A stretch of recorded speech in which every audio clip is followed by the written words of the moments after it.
Hey, it's Conrad Thompson. Thanks for checking out the podcast here on YouTube. Be sure to hit the subscribe button and the notifications bell. You'll get a notice anytime we upload some new content.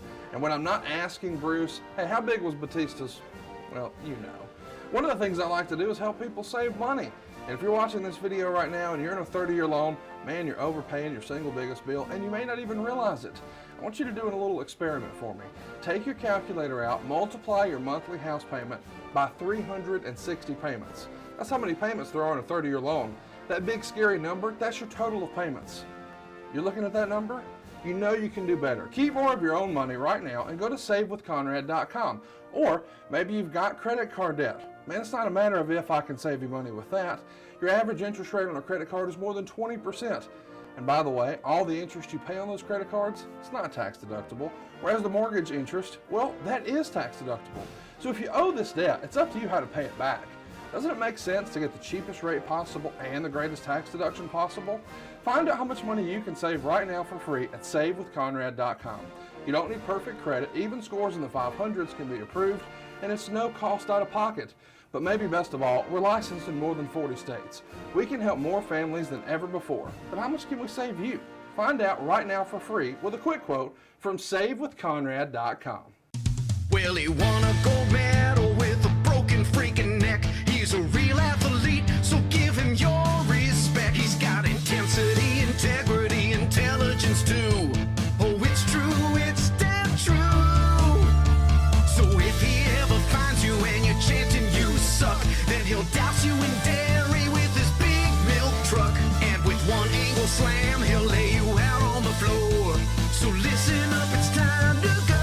It's the Kurt Angle Show. Hey, this is Kurt Angle, and welcome to the Kurt Angle Show. On today's episode, we'll be discussing my 10-year anniversary of my main event match against Bobby Roode at Bound for Glory pay-per-view 2011 and all the events leading up to it. But first, let me introduce to you my co-host, Paul Bromwell. How you doing today, Paul? Kurt, I'm doing well. It's great to see you again. Very excited to be part of the Kurt Angle Show and talk about this big-time event 10 years ago already. And your TNA. anniversary. Can you believe it? No, I can't believe it. It goes by so quickly. Well, listen, I know for those of us that listen to the show, we've heard you and Conrad talk about your debut for TNA. It's in the archive, so if you haven't listened, make sure you go back and listen. But, man, it's the anniversary, the 16th of this month, October. And like you said, it features you and Bobby Roode in the main event. So with that, are we ready to set the stage and kind of talk about the build of that big match? Yes, it was a big match, and I'm ready to go, man. All right, let's do this. So let's start the recap. We're going to pick it up in September of 2011 that year. It's no surrender. You're at the Impact Zone. You defeated Mr. Anderson and Sting in the main event to retain your TNA World title. But also at no surrender, the Bound for Glory series comes to an end, and Bobby Roode defeats Bully Ray to earn the shot at you, Kurt. This is Bobby Roode's first main event in TNA at a pay-per-view. How do you feel about Bobby Roode at this time? Well, when you first meet Bobby Roode, you know he's going to be a huge star. He has a great look. He can talk.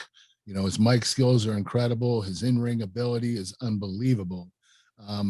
I never feared that he would be a tag team wrestler at first, especially with James Storm. They had no chemistry. You know, James Storm was a beer drinker. Bobby Roode was a money guy.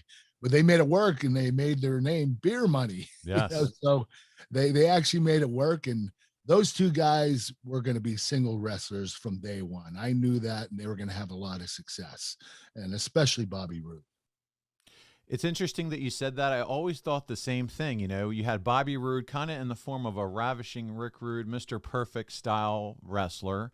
And then, like you said, you had the beer swilling redneck coming in. But you're right. They made it work. They had a play on the name, Beer Money, and brought it all together. But again, we would see them find some individual success. And here we go.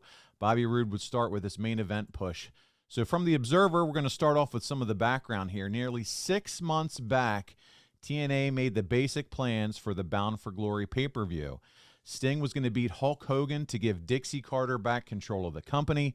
Hogan was then going to turn face and become the old Hulk Hogan and feud with Eric Bischoff. Bobby Roode was going to win the Bound for Glory Series tournament and give him some momentum and then beat you to win the TNA heavyweight title. Was this the original plan, as Meltzer talks about going into the show? Were you expected to drop the title to Bobby, Kurt? Yes, I was expected to drop the title to Bobby. They were doing all these vignettes with Bobby and his family, you know, talking about how hard of a worker he was, what a great family man he was. And it was all set up to drop the title to him. And I don't know what happened. It wasn't me. I'm going to be the first one to admit I did not ask to keep the title. As a matter of fact, I was severely injured. I had a torn hamstring, not a pulled hamstring, torn. It was almost torn all the way in half. My whole leg was black all the way down to the heel of my foot. And I didn't even know if I could wrestle at Bound for Glory. And for them to say, hey, you're going to, they didn't tell me until the day of the show at Bound for Glory that I was going to retain the title. And I was a little pissed off because I didn't want to carry the title any longer because of my injury. I wanted to rest it up and heal up and come back in perfect form. And unfortunately, they decided against Bobby getting the title, which was kind of a downer for the pay-per-view, Bound for Glory, especially us being on last. It was a real flat finish. You're absolutely right, Kurt. This week I went back and watched the pay-per-view, and the build, it kind of reminded me back in the day when they were building Shawn Michaels and Bret Hart for the first time, and they showed all the training videos and running up and down the stairs and the workout. They were doing all that, the family vignettes, Bobby Roode, his hard work and his passion. So it felt like, oh, this is going to be his big moment. And then you're right. For whatever reason, we're going to talk about that, creative decided to go in a different direction. Got taken away from him. Yeah. So we're coming off of No Surrender, and Warrior opens in theaters, which you're a part of. You played the role of the Great Koba. What was filming that movie like, and how excited were you for it to open? Well, getting the role of Koba was awesome. I was so excited about it, especially working with guys like Tom Hardy, Nick Nolte, Joe Egerton, Frank Grillo. The director was Gavin O'Connor, one of the best directors in the business. I had a lot of fun doing it. It was a lot of hard work, though. We had a lot of fight scenes, and we continued to do it day in and day out. Some guys got injured, and we'd have to fight with their stunt doubles. And, you know, the movie actually almost got shut down because they went over their budget because of everybody getting injured and stuff like that. We just had to keep filming, and it just went over budget. But the movie was excellent. It was up for 2 Academy Awards, Best Movie and Best Supporting Actor, Nick Nolte. It was a sleeper, a really good storyline, very underrated, but it did pretty well in theaters. Well, Kurt, and most of it, and I was looking it up a little bit here, shot in Pittsburgh and Atlantic City. Okay. Yeah, I did all my stuff in Pittsburgh. Okay. I was, literally 20 minutes from my house. I had to go down there and film at the Peterson Center at Pitt, University of Pitt, and come home every night. It was great. So that's convenient for you. And if you guys want to throw it in your Google machine, as Conrad would say, do me a favor, type in The Great Koba. And the first thing that pops up is a YouTube video titled The Best Fight Scene Ever, Warrior 2011 Koba Fight. It's your fight, Kurt. And someone has it out there on YouTube. It's called The Best Fight Scene Ever. And they'll get a feel for what it was like for that intense fight scene that you had there. So it was pretty intense, yes. All right, so you're filming that. Do you think TNA, by the way, is promoting you being in the movie to the best of their ability? What are your thoughts on that? Yeah, I was happy. They did what they could. They promoted it every week on TV at the pay-per-views, on their website. It was, they didn't put out any commercials on network TV or anything, but they did promote it as much as they could, and I was happy about that. Okay. Well, the Observer would go on to say, in promoting Warrior, Angle said he just signed a new 3-year deal with TNA. He said he did so because they gave him the scheduling break to pursue acting, while WWE would never give him the schedule break when a movie role came up for him. Can you tell us about your negotiations for the 3-year deal with TNA, Kurt? Was it the same deal as your 5-year deal in terms of money, dates, etc.? Or, actually, they gave me a better deal. Okay. Which I was ultimately surprised about. They gave me more money, less dates. and they gave me time to do movies. I actually did a few more movies after that, and I was really happy about that. But I could have signed longer deal, 5 years, but I didn't know how I would feel after 3 years. Considering the way I felt in WWE when I wasn't very happy, I didn't really want to be stuck for 5 full years in a company that I didn't feel right about. But I did spend the first 5 years of my contract with that company, and then I signed another 3-year deal. Thing is, I signed another 3-year deal after that, so I ended up in TNA for 11 years. So I probably should have signed a second contract for 5 years. But it all worked out, like you said. That 3-year deal ended up being for more money, and you got the flexibility that you wanted, right? Yes, I got the flexibility. I had all the time in the world that I needed off. Did you or your team at any point here have any discussion with WWE at this time? No discussions. I didn't want to go back yet. I never thought about it. Not at that particular time. I knew I wanted to stay in TNA. Okay, so clear-cut decision for you, Kurt, at this point. Happy with TNA. First 5 years went very smoothly. They're giving you the flexibility you want. The money's good. No reason for you to really consider WWE at this point. All right. Not at all. There we go. You heard it from Kurt Angle. After spending 5 years in TNA, did you think this 3-year deal would be your last contract, or did you think it was the best deal you could get from them at this point?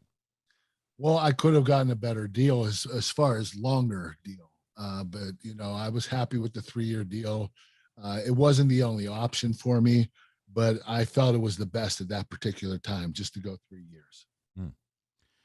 Well, Kurt, at this point, you are the top wrestler in TNA. I say that because there's some odd creative here going on. Hogan and Sting are seemingly being pushed above you because of their longtime star stature, but you're carrying the in-ring product heavily. You're in the main event. Were you getting the feeling that this was all about their star power at this point? Well, that's a tough question because, we are the workhorses, myself and Bobby Roode, guys like us, AJ Styles, Samoa Joe. But Hulk Hogan and Sting are two of the biggest names in the history of the business. You want them on your team. You want them in your company. All they're going to do is help promote the company. They're going to draw ratings. They're going to draw money. So it doesn't matter how old they get. People still want to see them. And Sting was still going pretty hard at that particular time. And Hulk Hogan wasn't doing too bad as well. So I wasn't upset about that. I did understand, but you're right. We are the workhorses. We deserved more of the attention, but understandably, they got more of the attention. All right, let's run a timeout right now and give you a heads up. Attention, sports bettors. Has anyone ever given you $1,000 before?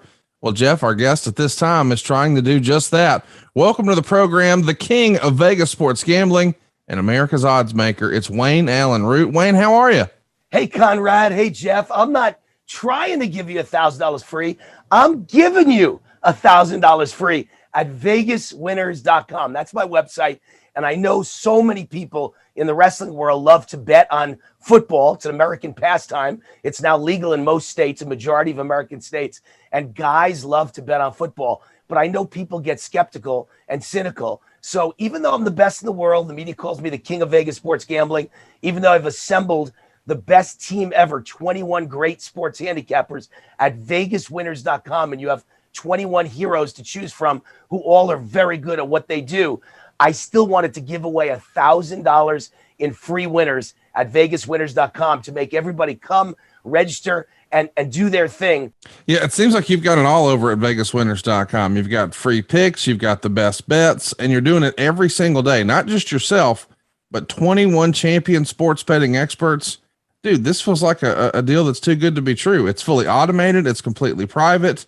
You'll never even speak to anyone. So go check it out. Get $1,000. Are you listening to that? It's vegaswinners.com.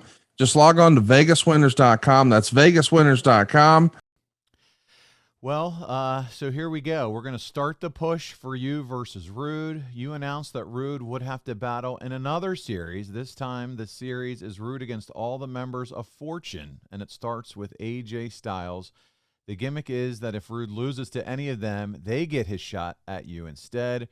Roode defeats Styles clean in the main event with the crossface submission and then cuts a promo afterwards that he's going to beat you and win the title.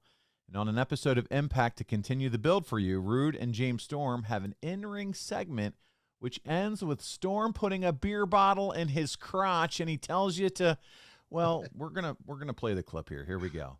Yeah, play the clip. Now, I was sitting back there and I heard you say that you got all the stroke going around here. Well, I got an idea. Why don't you get on your knees and stroke my beer bottle right here, boy? Because I hope you're a better matchmaker than you are beer drinker. That's for damn sure. Because let me tell you something, Kurt Angle. I can see it in your eyes. Hey, let me help you out. This is a match you should make. The Olympic 1996 gold medalist, Kurt Angle, against the little old beer drinker from Leapers Fort, Tennessee, the Cowboy, James Storm. And I ain't talking about next week or next afternoon or hell after the bar. I'm talking about tonight.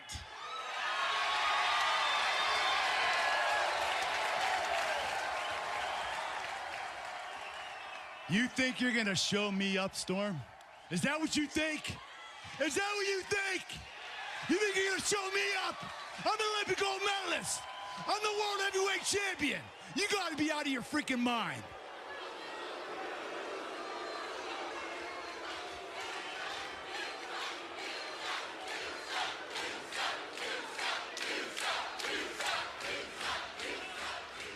I'm not out here to try to show you up.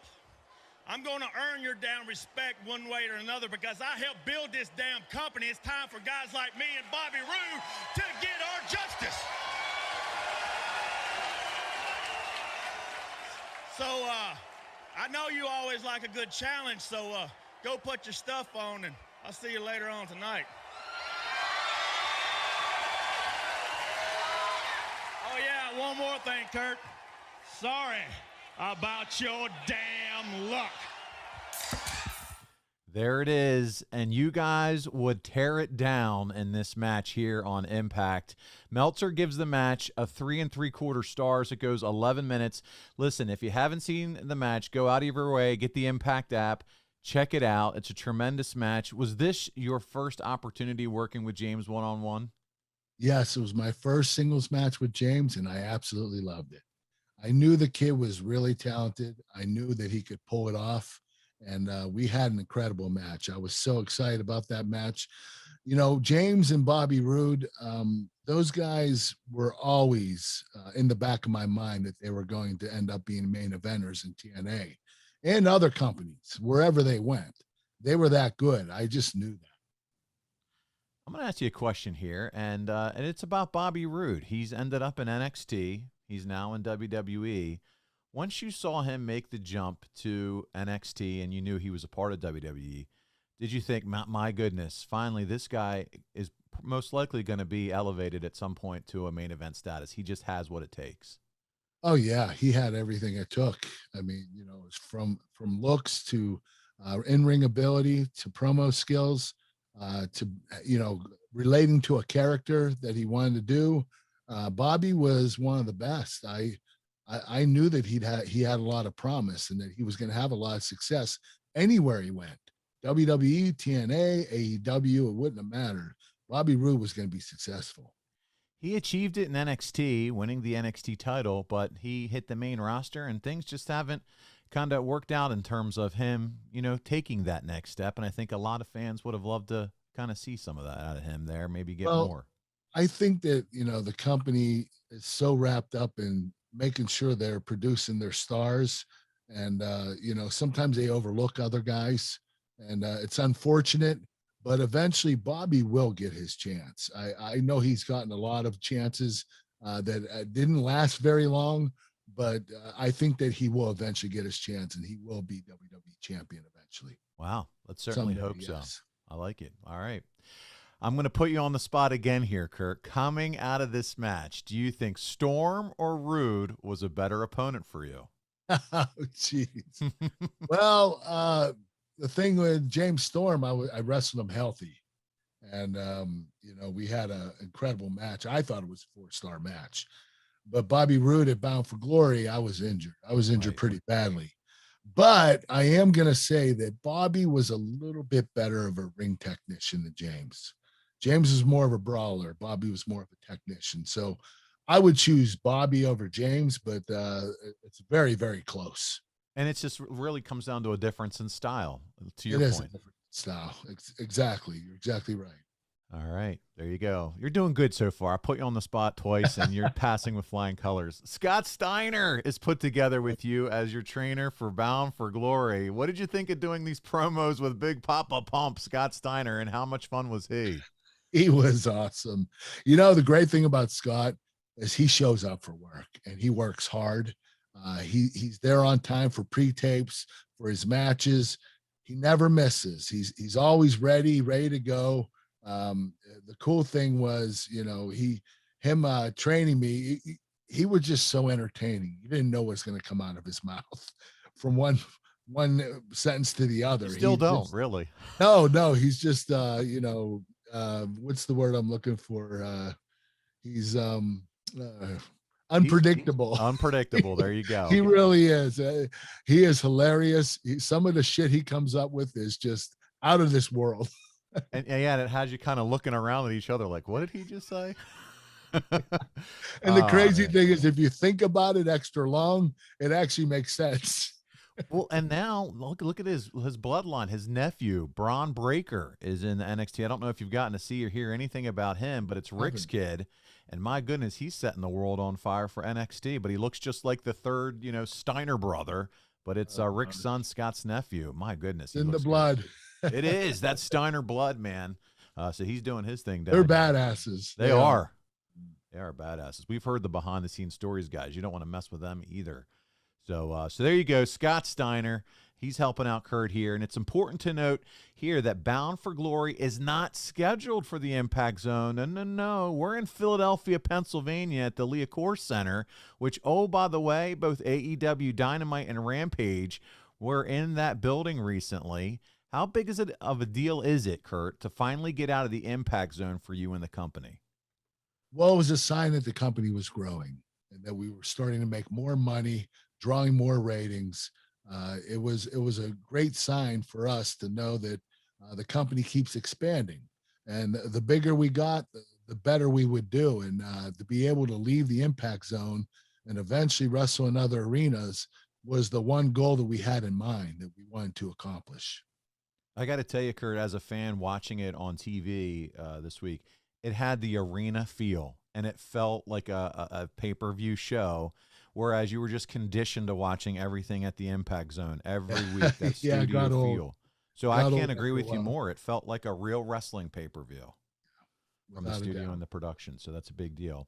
So we're in Knoxville at the next set of tapings. Bobby Roode pins James Storm after you interfere when Roode is down and he doesn't know about it. Was there ever a plan that you know of for the three of you to work a program all together? There was no plan for us to work all together. At least nobody told me that. I know that the issue or the plan was for me to drop the title to Bobby Roode and for Bobby Roode and James Storm to start a program together. So there was no a program of me, Bobby Roode, and James Storm. It was more of me dropping the title to Roode and then him and James Storm having a program together eventually. Okay. Well, Kurt, in the go-home segment for the pay-per-view from The Observer, once again, Angle said that win or lose, he's going to shake Roode's hand after the match. And if he loses, he'll step aside. He went to shake Roode's hand. Roode refused. Roode said that Angle is the best wrestler in the world, but he's got more heart than Angle and was going to win the championship. Roode said he wants to find out who the best wrestler is and doesn't want Fortune or Immortal to be at ringside. Angle agreed to those stipulations and left, but then told Roode he had one more test and would be facing Gunner and Jeff Jarrett in a handicap match on the show. Did you think Roode was ready? Oh yeah, I knew Bobby Roode was ready. He was ready from the day he started in TNA. The guy just has so much ability, and the talent that he possesses is unparalleled. Very few people have the talent that Bobby Roode has. So I knew he was ready and primed for this. Well, I was going to ask you a follow-up question here about, when do you find out the plan as far as who's going over? And you told us earlier you didn't find out until the day of that things had changed, right? Yeah, they didn't say anything till the day of the pay-per-view. I thought I was dropping the title. I was happy to do it because Bobby Roode was going to have a big future in the company and I was going to heal my injury, but unfortunately it changed the day of the show. Well, Rube would get the win in the handicap match, and it's all eyes on Philadelphia and Bound for Glory. We've set the stage, but there's a controversy before the pay-per-view, and there's some comments that you and Dana White have back and forth in the media about you and the UFC and Kimbo Slice. What was the nature of your 2009 negotiations with the UFC, and were there ever any plans on having you on the Ultimate Fighter against Kimbo or anyone else? And did you go through testing for it at all? Okay, let me clear the air on this. What happened was after I met with Dana White and we talked out the deal that we were going to do and the money and everything like that, I got interviewed and I told the interviewer that I was going to have a fight with Kimbo Slice at a pay-per-view, a UFC pay-per-view. I was wrong. That wasn't the message I wanted to portray. I don't know why I said it. What it was is Kimbo and I were going to be on Ultimate Fighter as contestants. One of the 8 fighters, 2 of the 8 fighters, him and I would be. And I told Dana, well, you don't get paid to be on the show. I need to get paid. And he actually offered me a substantial amount of money to be on Ultimate Fighter. So I decided, let me think about it, Dana. Thing is, when I did the interview, I got mixed up and I just thought of Kimbo and said, him and I were going to fight this pay-per-view, which we probably would have, but at that particular time, it wasn't set in stone. So Dana was right to call my bluff.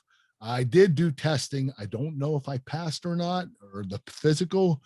I don't know what occurred there, but I was wrong about my comments and Dana White was right. Okay. Kurt, how are you feeling here? We're going to talk about the hamstring, but how overall are you feeling in 2011? I'm watching you at Bound for Glory. Outside of the hamstring, are you feeling good clarity-wise? Are you still struggling at all with the painkillers at this point or anything? I was rattling my brain to try to think of the timeline. How are you feeling in 2011? I was heavy into alcohol at that particular time. Not the painkillers. Painkillers were pretty much a done deal for me. So I switched to alcohol and would only drink it at night. And it was a trying time for me. That's the one of the main reasons I ended up going to rehab in 2013. And it was something that, I knew that I had a problem.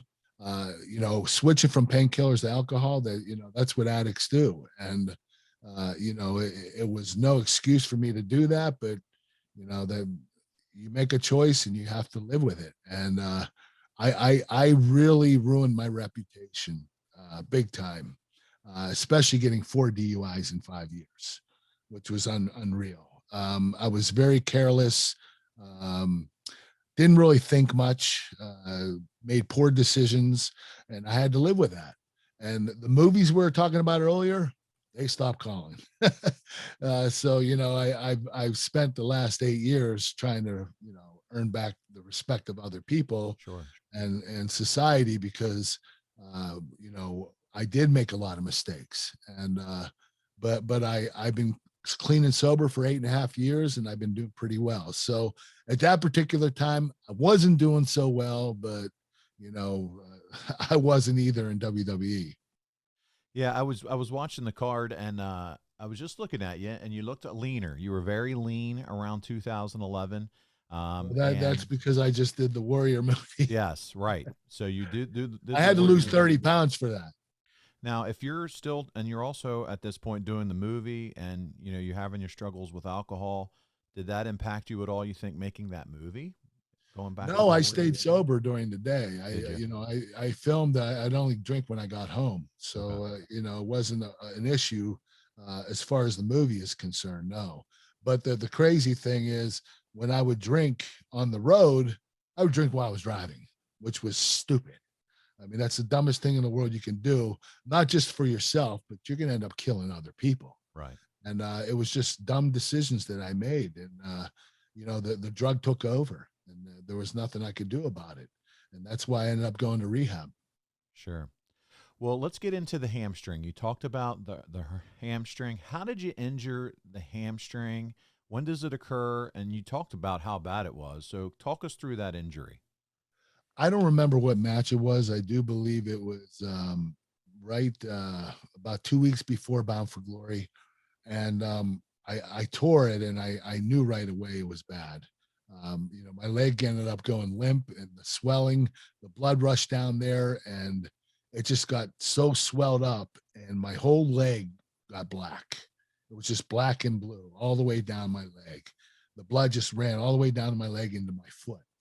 And it was just a really bad injury. And I had to deal with that. And it was really tough to wrestle at Bound for Glory with that torn hamstring. I don't know how I did it. Well, Dave Meltzer would say that he couldn't even do an autograph session the day before the show. Several who saw him before the match noted to us that they couldn't believe, based on how badly he was moving and how hurt he was, that he could even do a match. Of course, it's Kurt Angle. He's a machine. And when he got in the ring, while he wasn't the best Kurt Angle, they were having a very good match. Really the best on the show until, again, from the Observer, the finish killed it. So let's get into the match and discuss it, and then we'll talk about the fallout. Crazy thing is, if Bobby Roode would have went over, yeah, the match would have been 5 stars. Right. I mean, it was just a dumb decision on the company's part. Well, here we go. We're going to talk about it now in the fallout. You're in the main event, but the match before it is Hulk Hogan versus Sting, which ends with the crowds going crazy for Hulk Hogan's babyface turn. How hard was it to follow that, or was it hard at all? It was difficult. Okay. You have somebody turning babyface like Hulk Hogan, who was a heel for so long, and the crowd goes nuts. I mean, you want the crowd to react the same way for you, but it's not going to happen. All right. So yeah. The crazy thing is, what I'm trying to say is, I wish they would have went on last because I was injured. Okay. If I was not injured, I would have kept us on last. But I think they should have been on last because of my injury, because I didn't know how I was going to perform. So that would, not only Hulk Hogan turning babyface was a bad thing for me, but I had the injury as well, which made it double bad. And I just felt that Hulk Hogan and Sting should have went last. But we were the world title match. I understand why. I would have switched it because I was injured. Right, especially when you find out you're retaining. So have you go as the match before the big Hogan heel wins. Heel. Yeah. Hogan turning babyface. You want that at the end. Everybody goes home happy. There you go. Well, from the Observer, Kurt Angle pinned Bobby Roode in 14 minutes, 18 seconds to retain the TNA title. They were loudly chanting for Roode when he came out. Roode kept going for the crossface over and over, but Angle would make the ropes or get out. Angle's right hamstring was all taped up. Angle used 3 German suplexes for a near fall. Angle would then go to the top, and Roode gave him a German suplex, and Angle landed almost on the side of his head and shoulder, and you would get the impression he could have been hurt bad from that move. Roode came back with a series of clotheslines and a blockbuster for a near fall. Angle used a belly-to-belly and DDT'd Roode on the top of his head for another near fall. Roode used the spine buster for a near fall. Back and forth here, Kurt. Angle did a top rope belly-to-belly suplex for a near fall. Roode put the crossface on in the middle. Again, you can barely walk at this point. This is insane. The move wasn't as over to the crowd as it should have been. Angle reversed into the ankle lock. There was a Bobby chant. Roode reversed back into the crossface in the middle, but Angle escaped. Angle tried a clothesline. Roode ducked out of it, back into the crossface. Angle rolled out right into the Olympic slam. Angle with the ankle lock, but Roode escaped again. Roode hit the fisherman suplex for a near fall. The crowd started the dueling chant, so they're going back and forth. They want Angle. They want Roode. Hell of a match here. Angle put on the ankle lock. Roode would cradle you for a near fall. And then you would go for the Olympic slam, but Roode arm dragged you out of it. With referee Brian Hebner distracted, You used the low blow and an Olympic slam for a near fall, and you did 2 more German suplexes, but Roode once again reversed into a crossface. You made the ropes again, used a spear for the near fall, went to the top. You jumped off the top rope, landed on both feet, which is insane for a guy with a bad hamstring and groin. Roode put you back in the crossface, but then there was another series of reversals. You hit the Olympic slam. Roode got his hand under the rope while Angle was holding on to the rope. Hebner counted 3, and Dave Meltzer would say, as flat as a finish as you can get. That's it, Kurt. That sucks because you have a match that good. Right. And the finish just completely F's it up, you know? So how do you gut your way through this, man? You heard me, and I just felt like I talked for a half hour, but you heard me talk about all those move sets and the back and forth. How do you get through this, man? I'm Kurt freaking Angle. Yeah, that's the dumbest I'm question I've kidding. ever asked. He had a broken freaking neck and won a gold medal. This is the that's right. warrior I forgot instinct, about man. that. Yeah, this is the warrior instinct, brother. I've always taken pride in making sure I put on the best work I can, regardless whether I'm injured or not.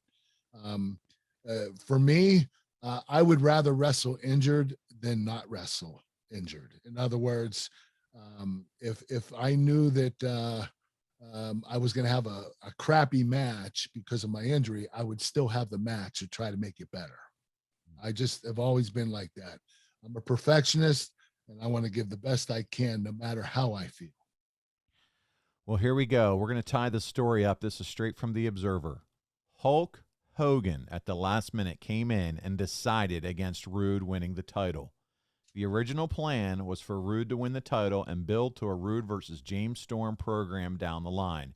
But it's mind-boggling the extent the company focused on Roode with the vignettes of the family to have him lose on this show. And you said, you already answered the question that you were told the day of. Did you advise against winning because of the injury, or is this just not a thing? Did you say, hey, wait a minute, I can barely walk? Yeah, I talked to creative and I told them about my injury and that I didn't think it was a good idea. And they said, well, don't worry, because your next match, that's the reason I want to win, is because I want to have a next match, especially with my injury. And they said, with your next match, it's only going to be 10 seconds. And I was like, well, that's kind of stupid. Why don't I just drop the title tonight and have Bobby Roode have his moment?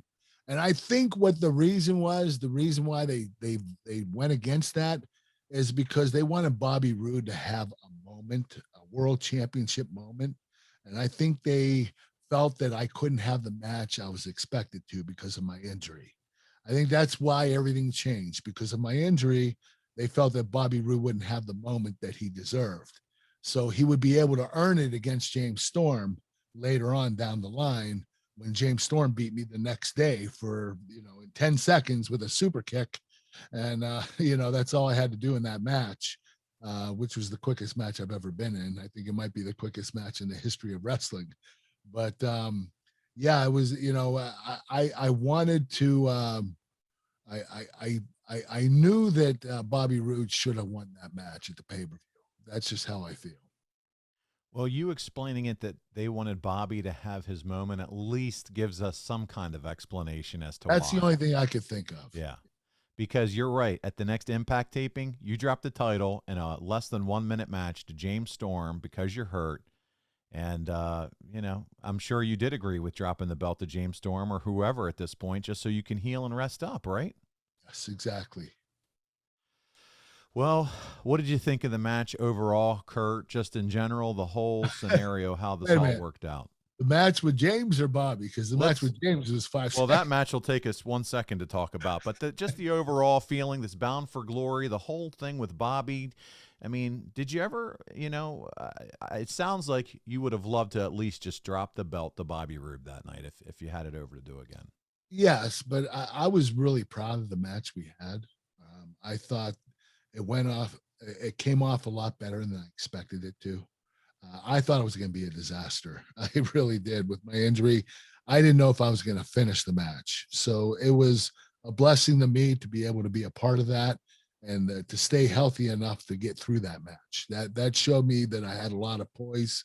and a lot of ability in myself to overcome injury. Well, there you go, boys and girls. That's the story of Bound for Glory. Oh, you like what I did there? Right. 2011. It's the Bobby Roode, Kurt Angle main event match. But we got questions this week, Kurt, and we're going to start with Lopez. And he wants to know, Kurt, going from a 4-sided ring to a 6-sided, back to a 4-sided ring, how much of an adjustment was that for you? Well, the 6-sided ring, things happen a little quicker. It's a smaller ring. It's more closed in. You have more options to hit ropes, and you can get a little confused with it. But I think the 6-side, although it's a faster ring, you're going to, when you come off the ropes, you don't have a lot of room before your opponent's right where you are. So you have to think a lot quicker and react a lot quicker. But it wasn't that much of an adjustment. There wasn't much of a difference between a 4-sided ring and a 6-sided ring to the point where it would affect your work. What did you prefer? I prefer the 4 sides. I like things being a little slower, telling more of a story, the match being a lot more methodical. And, it all depends on how you feel about, do you like high action matches or do you like matches that are methodical? And I like methodical matches. Do you think TNA needed to have a 6-sided ring to be unique or be something different? Or do you think they could have been fine just with 4 sides the whole time? I think that would have been fine, but I think it did add a little extra something to it. The 6-sided ring was something that they could promote every week. Come to the 6 sides and not the 4 sides.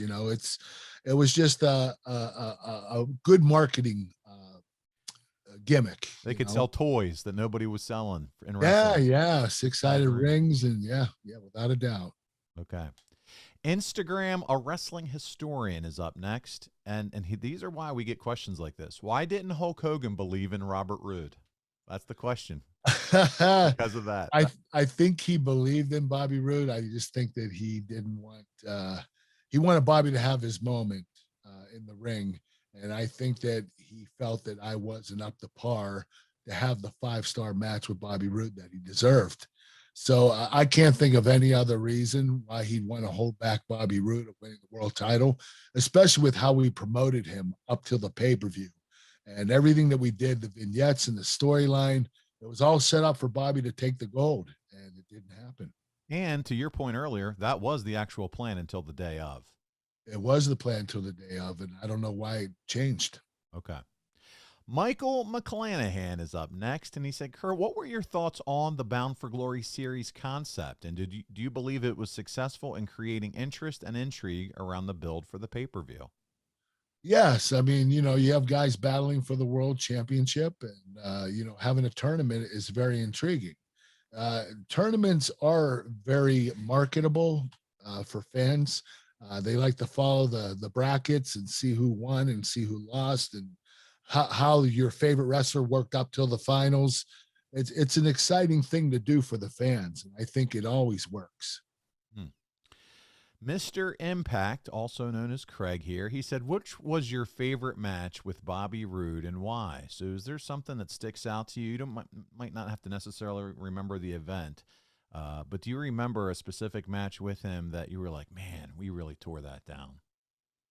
I had a match with him and James, a tag match. I think it was JJ and I. It was phenomenal. It was a house show, but we went 30 minutes, and it was one of the best tag matches I've ever been a part of.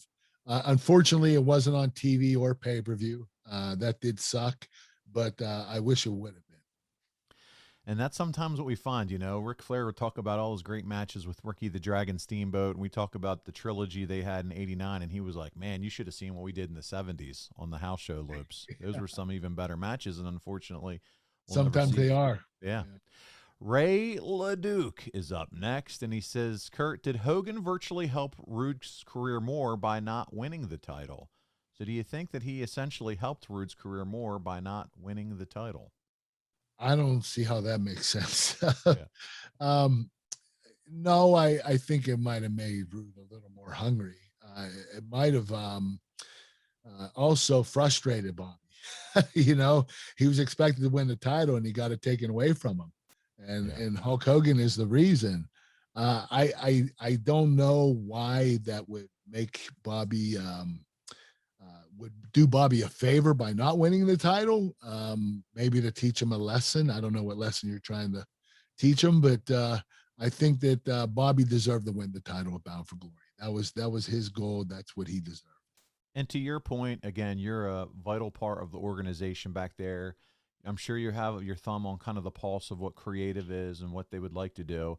And you're hearing nothing of any kind of heat from anyone about Bobby Roode. I mean, he's just a great worker. They're putting the vignettes behind him, and it's all systems go with him as a singles competitor at this point. Oh, yeah, exactly. He was ready to go, and he was primed, and Bobby deserved to win that title that night. All right. Well, that's it for the questions this week, Kurt.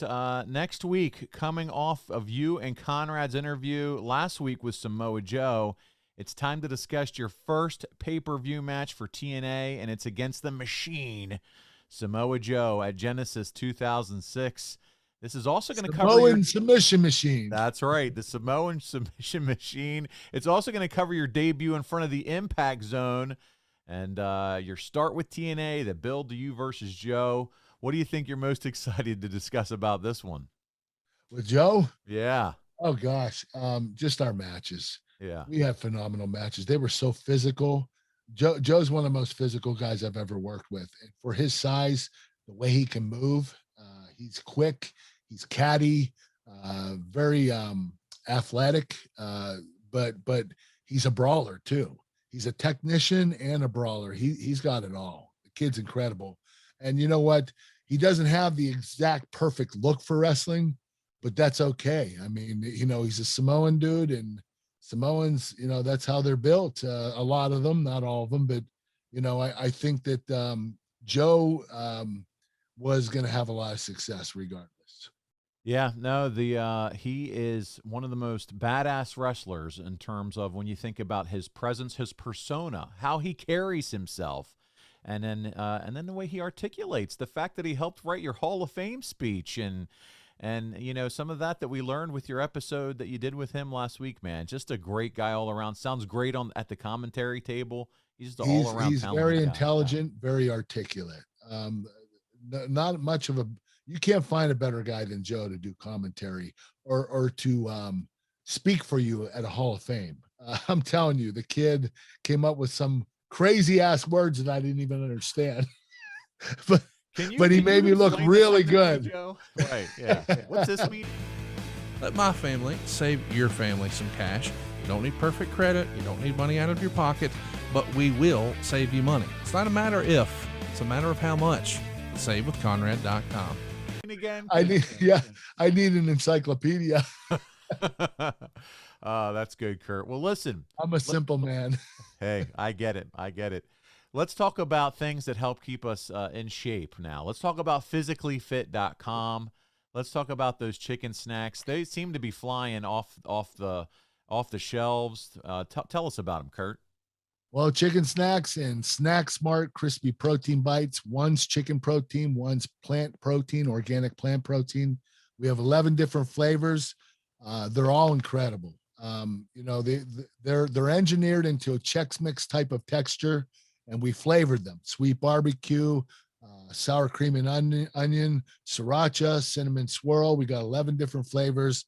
They're really good. We have gotten nothing but 4- and 5-star reviews on these, and I want to thank everybody that's been purchasing these. I really do appreciate you helping my business. There you go. And Angle Pod for 20% off. They got the buffalo wing flavor. They're so good. I thought, was this going to be like a cracker? But you can taste the chicken flavor to those, and they're delicious, well flavored. Can't recommend them enough. We here at the Bromwell home can't get enough of our chicken snacks. And when we can't get enough of also is that Kurt Angle brand. And if you check him out at kurtanglebrand.com, he's got a little bit of everything, especially if you're planning for that Kurt Angle fan in your life for the Christmas season. Tell them what they can do over at the Kurt Angle brand. Okay, we got many things going on at the kurtanglebrand.com. We have T-shirts, we have birthday cards, we have cowboy hats, milk cartons, photographs, autographed photographs, whatever you want. And also, if you want to, if you have an item at home that is not signed and is maybe a picture of you and me, send it to the address on my website on kurtanglebrand.com, and I will personalize it. And as long as you send me a prepaid postage envelope and a small donation, I will sign it and send it back to you. Listen, guys, and even if you don't have a picture with you and Kurt Angle, if you pull out a piece of printer paper or some cardboard, if you send that to Kurt and say, I want your autograph, Kurt, can you sign this for me? Kurt's going to sign it. Maybe it's a magazine. I don't know. It doesn't have to be, well, I don't have a Kurt Angle 8x10. That's okay. Find something that you would love to have that man's initials or signature on with a little custom message, and Kurt's going to do his best to autograph that. Isn't that right, Kurt? You're exactly right, Paul. I will do my best to autograph the message for you. Whatever you send him, he'll do a cameo message. Listen, who doesn't want something on your phone that you can take and show all your friends? You know, from Kurt Angle. I mean, so yeah, I got the cameo video messages. We got a lot of shit going on kurtanglebrand.com. That's where all the shit is, kids. So find it out there, kurtanglebrand.com. Listen, there's one more thing, Kurt, we got to talk about because I'm a belt nerd. Yes, we do. I'm a belt nerd, and Wildcat Championship Belts has created a Kurt Angle American Hero limited series. I'm talking five championship belts. This is the first and only series that they're doing, and it's going to be autographed by you. Includes a display stand. It'll have a stamped serial number, a certificate of authenticity. But this, if you're a Kurt Angle fan, this is the championship belt that you need. Isn't that right, Kurt? Oh, it's a gorgeous belt. It's beautiful. I mean, it's one of the best belts I've ever seen. Wildcat Belts did an incredible job at structuring this and putting it together. I was so happy with it. I actually had them make me one. I paid for one myself. So they're actually going to be 6, but nice. Mine's going to have different leather, Okay. A different color leather. Oh, good. We're only going to have 5 of the ones made. They're authentic, and no other belt will look like it. This is there are only 5 of the same belt, and that's it. And you'll see your number 1, 2, 3, 4, 5 on the authenticity paper. So it'll be on the belt as well. But you go to wildcatbelts.com to order that belt, and it's a little pricey, but so Christmas is coming.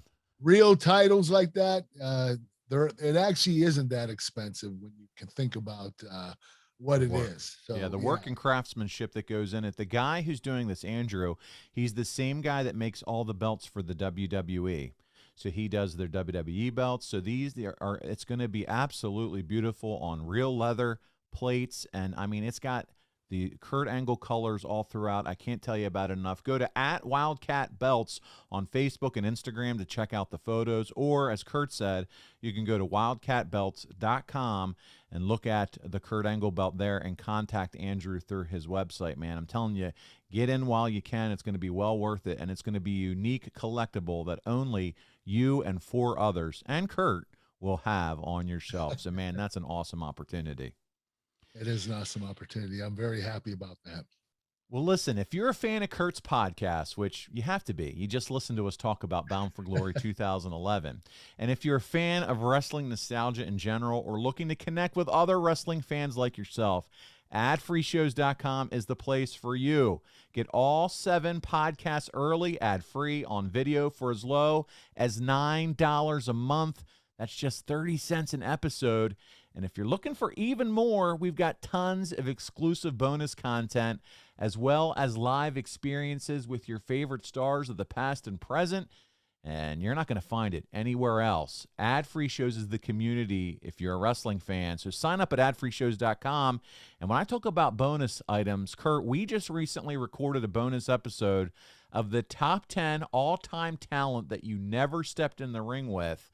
And some of the names may surprise you. We did a contest at Ad Free Shows and had folks try to see who could get as close to Kurt's list as Kurt. And they won some cool Kurt Angle swag and got a shout out on the show. So lots of fun over at Ad Free Shows, right, Kurt?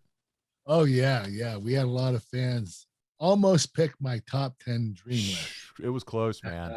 Yeah, it's pretty impressive. I was surprised. We had a blast, and we do shows every month. Kurt hears from me, and we'll either do a bonus or Kurt will join us for a live Zoom and answer questions. And so that's where you're really going to find the fun, interactive part of what we're doing here and really get to know Kurt and some of the other hosts that work with Conrad. So check it out, adfreeshows.com. Listen, Kurt, I had fun today covering this show. Anything else before we close it down for this episode? No, I just want to thank everybody for listening to my podcast. I really do appreciate it. Love you guys. All right. Appreciate you, Kurt. On behalf of Kurt Angle, this is Paul Bromwell. We'll see you next week right here on The Kurt Angle Show. Hey, it's Conrad Thompson. Thanks for checking out the podcast here on YouTube. Be sure to hit the subscribe button and the notifications bell so you get a notice anytime we upload some new content. And go save yourself some money right now. If you're in a 30-year loan or you have credit card debt, it's not a matter of if I can save you money. It's a matter of how much. Find out right now for free at SaveWithConrad.com.